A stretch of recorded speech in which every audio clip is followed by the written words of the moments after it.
میرے نبی کریم علیہ السلام کی صفائی کا، نفاست کا، حضور کے حسن کا، ظاہری حسن کا جو اللہ نے دیا تھا، اس کا حال یہ ہے کہ رب فرماتا ہے وَالضُّحَىٰ وَاللَّيْلِ إِذَا سَجَىٰ، محبوب تیرے چمکتے ہوئے چہرے کی بھی قسم ہو، اور جب اس کے گرد زلفیں چھا جاتی ہیں مجھے اس کی بھی قسم ہو۔ اور حضرت عبداللہ بن رواحہ نبی پاک کے صحابی ہیں، وہ فرماتے ہیں کہ حضور کوئی معجزہ نہ دکھاتے، نہ چاند توڑتے، نہ ڈوبا سورج موڑتے، نہ درختوں سے کلمہ پڑھواتے، کوئی معجزہ نہ دکھاتے، پھر بھی نبی پاک کا چہرہ اتنا خوبصورت تھا کہ لوگوں نے دیکھتے جانا تھا اور کلمہ پڑھتے جانا تھا۔ یہ حضور علیہ السلام کے ظاہری حسن کا حال تھا، لیکن اس کے باوجود اللہ کے محبوب آئینے کے سامنے کھڑے ہو کے کنگھی فرماتے تھے، تیل استعمال فرماتے تھے۔ اللہ کے محبوب علیہ السلام اپنے بالوں کے درمیان سے مانگ نکالتے تھے، آدھے بال ایک طرف ہوتے تھے، آدھے ایک طرف ہوتے تھے، اور صحابہ فرماتے ہیں کئی دفعہ حضور امامہ اتارتے تو ان بالوں کے بیچ جو خوشبو لگی ہوتی اس کا رنگ بھی ہم دیکھا کرتے تھے۔ حضور صاف لباس پسند کرتے تھے۔ ایک شخص کو حضور نے دیکھا، اس نے میلے کچیلے کپڑے پہنے، تو حضور نے ٹھنڈی آہ بھری، فرمایا کاش یہ دھو کے کپڑے پہنتا۔ ایک شخص کو دیکھا بال بکھرے ہیں، کنگھی نہیں کی، تو حضور فرمانے لگے کاش یہ کنگھی کر لیتا۔ نفاست پسند آدمی پہ نا بوجھ بنتا ہے۔ جو آدمی، آپ کو پتہ ہے کہ امام شافعی تو فرماتے ہیں جمعے والے دن غسل کرنا واجب ہے، ماتے غسل نہ کرے تو جمعہ ہی نہیں ہوگا۔ اگرچہ ہمارے امام صاحب کے نزدیک سنت ہے۔ یہ سنت کب بنا؟ ایک دن نا بہت سارے لوگ اپنے اپنے کام سے اٹھے مسجد میں آ گئے، مسجد نبوی میں۔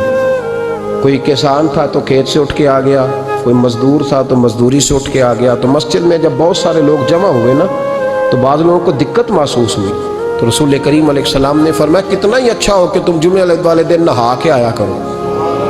بس وہ صحابہ کا مزاج ہمارے والا نہیں تھا کہ تفصیل بتائیں، حکمت بتائیں، ملے گا کیا، ثواب کتنا، نہ نہائے تو گناہ، یہ کوئی نہیں۔ حضور نے کہا کہ نہا کے آؤ تو کتنا ہی اچھا ہے۔ پھر کسی صحابی نے کبھی بھی بغیر غسل کیے جمعہ ادا ہی نہیں کیا، کسی نے بغیر غسل کے کبھی جمعہ ادا ہی نہیں کیا نا۔ اسلام بڑا خوبصورت دین ہے۔ حضور نے فرمایا جو کچا پیاز کھائے وہ مسجد نہ آئے، پہلے مسواک کرے، دانت صاف کرے، پھر آئے۔ نبی پاک صلی اللہ علیہ وسلم نے فرمایا جو کچی مولی کھائے مسجد نہ آئے۔ مولی کھانا جائز ہے، پیاز کھانا جائز ہے، لیکن منہ سے بدبو آتی ہے۔ نبی پاک علیہ السلام کا ظاہری حسن کیا بات ہے۔ میلاد مبارکہ میں نبی پاک علیہ السلام کی جو چیز بڑی کھل کے واضح ہوتی ہے وہ رسول اللہ کا حسن و جمال ہے۔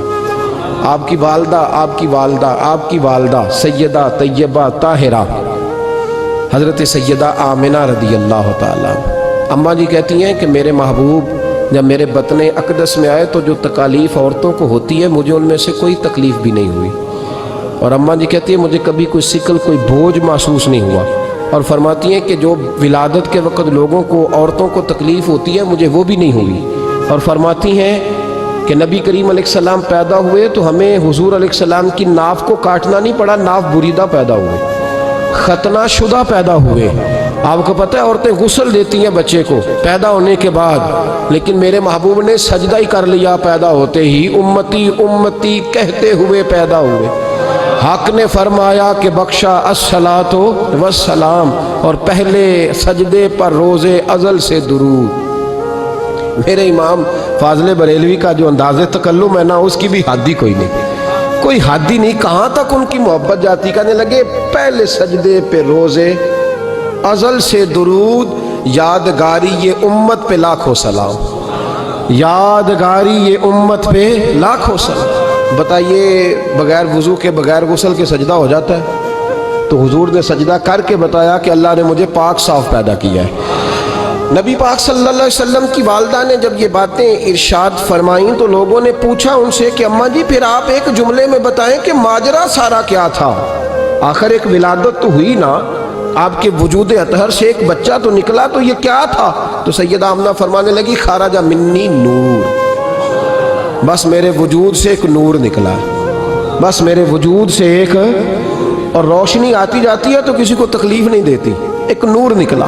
میرے رسول کریم علیہ السلام کو ظاہری حسن بھی کمال دیا، اور پھر حضور کی نفاست پسندی، صفائی پسندی۔ نبی پاک جب بات کرتے تھے نا تو حضور کے دانتوں سے نور نکلتا، اس کے باوجود حضور ہر وضو کے لیے مسواک کرتے. میں نے ہر نماز کے لیے نہیں کہا، میں اپنے لفظوں کا ذمہ دار ہوں. کس کے لیے بولے آپ حضرات؟ ہر وضو کے لیے. یعنی اگر نبی پاک نے وضو نماز کے لیے کیا تب بھی مسواک کی، اور اگر قرآن شریف کی تلاوت کے لیے کیا تو پھر بھی مسواک کی، کسی اور موقع کے لیے وضو فرمایا تو پھر بھی مسواک کی. اور سیدہ عائشہ فرماتی ہے جب بھی حضور گھر سے نکلنے لگتے پہلے مسواک فرماتے. حالانکہ رسول پاک کے دندان اقدس تو نور والے تھے، ضرورت ہی نہیں تھی. ہماری تعلیم کے لیے نفاست پسندی. ایک بات میں نے شروع کرنی ہے پر آپ نے ناراض نہیں ہونا، پہلے وعدہ کر لیں. جڑے نہیں بولے انہوں نے نکیر آتا ہے. ہو جانا ہے؟ چلو ہو جائے، کوئی گل نہیں، خیر ہو جائے آپ ناراض. نبی پاک نے بڑی مونچھیں نہیں پسند کی، حضور کو اچھی نہیں لگتی تھی. ایک بات پوچھتا ہوں آپ سے، یہ درد دل ہے میرا اور صرف سمجھانے کے لیے عرض کر رہا ہوں، کوئی تنقید نہیں. اللہ تعالیٰ مجھے نیت کا وضو عطا کرے. ایک بات بتانا، اگر بہو کھانا پکا کے لائے اور سالن سے بال نکل آئے تو پھر اس کا کیا حال ہوتا ہے؟ کئی تو بوڑھے پلیٹ اٹھا کے دیوار میں مارتے ہیں. ایسا ہی ہوتا ہے نا، یہ کیا ہے؟ اور اگر کبھی روٹی سے نکل آئے تو بیوی صاحبہ کا کیا حال ہوتا ہے؟ یہ کوئی طریقہ ہے کھانا پکانے کا؟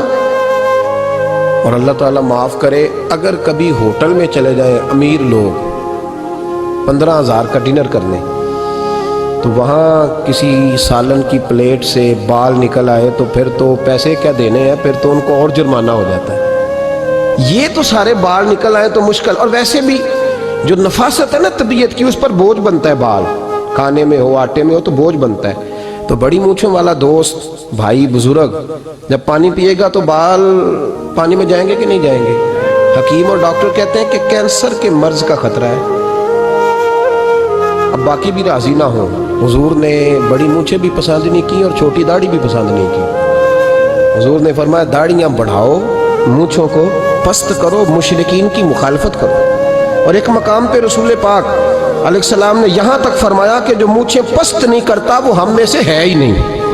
نے سخت لفظ. ایک صحابی تھے، آپ یقین کریں نا، کئی دفعہ دوستوں کو کہنا پڑتا ہے اور کئی دفعہ نا مجھے محسوس ہوتا ہے کہ یار ہم روز ہی کہتے ہیں، لیکن کہتے پتہ کیوں ہے کہ بوجھ بنتا ہے وہ بندہ جو اس طرح کی تباہ کے ساتھ آتا ہے، جو حضور نے پسند نہیں کیا. ایک شخص نبی پاک کے سامنے آیا، قاضی عبدالدائم دائم صاحب نے لکھا ہے، بڑی خوبصورت بات لکھی ہے. کہنے لگے حضور کے سامنے وہ اکثر آیا کرتا تھا تو مونچھیں بڑی تھی، حالانکہ داڑھی بھی بڑی تھی، مونچھیں بھی بڑی تھی. 2-4 دفعہ حضور نے باتوں میں تحت اللفظ سمجھایا. کچھ بندے نہیں سمجھتے، تحت اللفظ سمجھاؤ یا بڑا کھول کے سمجھاؤ پر بات سمجھنے کو تیار نہیں ہوتے. پتہ نہیں کیا ایسا حسن ہے بھئی، جو حسن نبی پاک نے پسند نہیں کیا وہ کبھی حسن ہو سکتا ہے، کبھی خوبصورتی ہو سکتی ہے. وہ کسی کا ذاتی کلچر تو ہو سکتا ہے پر دین کی تہذیب نہیں. نبی کریم علیہ السلام نے کئی دفعہ سمجھایا تو ان کی سمجھ میں بات نہ آئی. ایک دن وہ بیٹھے ہوئے تو حضور نے ایک صحابی سے فرمایا کینچی لاؤ. کہنے لگے میں سمجھ گیا کہ میرے ساتھ کچھ ہونے لگا. ساتھ ہی حضور نے فرمایا ایک مسواک بھی لانا. کہنے لگے میں نے کہا بچت ہو گئی، میرے تو دانت صاف ہے. تو یہ شاید اس کی بات ہونے لگی ہے جس کے دانت بھی ٹھیک نہیں. دونوں چیزیں جب آ گئی نا تو حضور اٹھے اور نبی پاک نے مسواک ان کے ہونٹوں پہ رکھی. اسی سے آبی ہونٹوں کے اوپر مسواک رکھ کے تو اوپر سے حضور نے مونچھیں کاٹ لی. فرمایا یہ نہ ایسا کرو، یہ چیز مجھے پسند نہیں ہے. حضور نے نفاست پسندی کو. اب تو اللہ تعالیٰ خیر کرے ملانگ آ گئے مارکیٹ میں، ملانگ درویشی فقیری، ان کے پاس رش بھی زیادہ ہے، ان کے درباروں پہ بھی رش زیادہ ہے. جی کہتے ہیں حضرت صاحب درویش آدمی ہے. بھئی روٹی تو پورے ٹائم پہ کھاتا ہے، مونچھیں کٹوانے میں ہی درویش ہو گیا. نہ بال کٹواتا ہے نہ مونچھیں کٹواتا ہے. یہ گرو نانک کی تعلیمات ہے، یہ نبی پاک کی تعلیم نہیں. وجود کا کوئی بال نہ کٹوانا یہ سکھوں کا طریقہ ہے. مسلمانوں کا یہ انداز، یہ کدھر کی فقیری ہے؟ دین کوئی غلاظتوں والا ہے معاذ اللہ، کہ بابا کپڑے نہیں بدلتا، بابا غسل نہیں کرتا، بابا بال نہیں کٹواتا. بابا ہے پاگل ہے.